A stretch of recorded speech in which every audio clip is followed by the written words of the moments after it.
ভোক্তা অধিকার সংরক্ষণ যখন আইন প্রয়োগ করতে গেল তখন কি ঘটলো?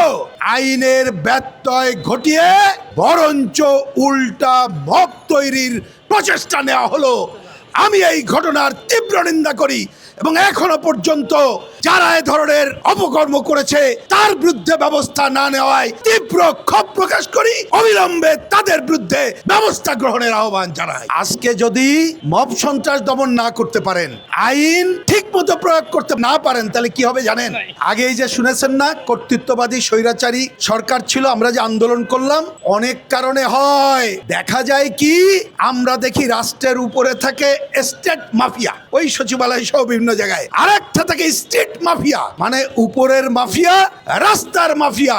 তারা মিলেই কিন্তু জনজীবন সংকট তৈরি করে। ব্যবসার নামে পকেট মারা চলবে না, ব্যবসার নামে মব সৃষ্টি করা চলবে না, ব্যবসার নামে দুই নম্বরই চলবে না। আজকে ব্যবসায়ী নামে আমরা সৎ ব্যবসায়ীর পক্ষে, ব্যবসায়ীদের বিরুদ্ধে চাঁদাবাজি, ব্যবসায়ীরা এখানে যারা করবে কঠোরস্থ দমন করার পক্ষে। ভালোভাবে ব্যবসা চলুক, আমরা সেটা চাই।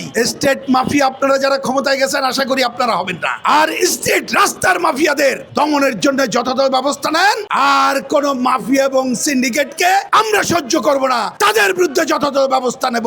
এবং আমাদের ভাই জব্বার মন্ডল, ঘটনাচক্রে ওনার সাথে আমার কখনো ব্যক্তিগতভাবে দেখা সাক্ষাৎ হয় নাই, কিন্তু আমি তো দেখছি তিনি সহ একটা ভালো টিম অনেকদিন ধরে ভূমিকা নিয়ে চলছেন। তাদেরকে বলবো নির্মমভাবে আপনারা দায়িত্ব পালন করে যান। আমরা সাধারণ জনগণ আপনাদের পক্ষে আছি, এই অঙ্গীকার ব্যক্ত করে আবারও সরকারকে ব্যবসায়ী সিন্ডিকেটের বিরুদ্ধে ব্যবস্থা গ্রহণের আহ্বান জানিয়ে এবং বাজার যাতে ঠিক মতো চলে, মানুষ ন্যায্য মূল্যে জিনিসপত্র কিনতে পারে, তার ব্যবস্থা গ্রহণের আহ্বান জানিয়ে আমি আমার কথা শেষ করছি।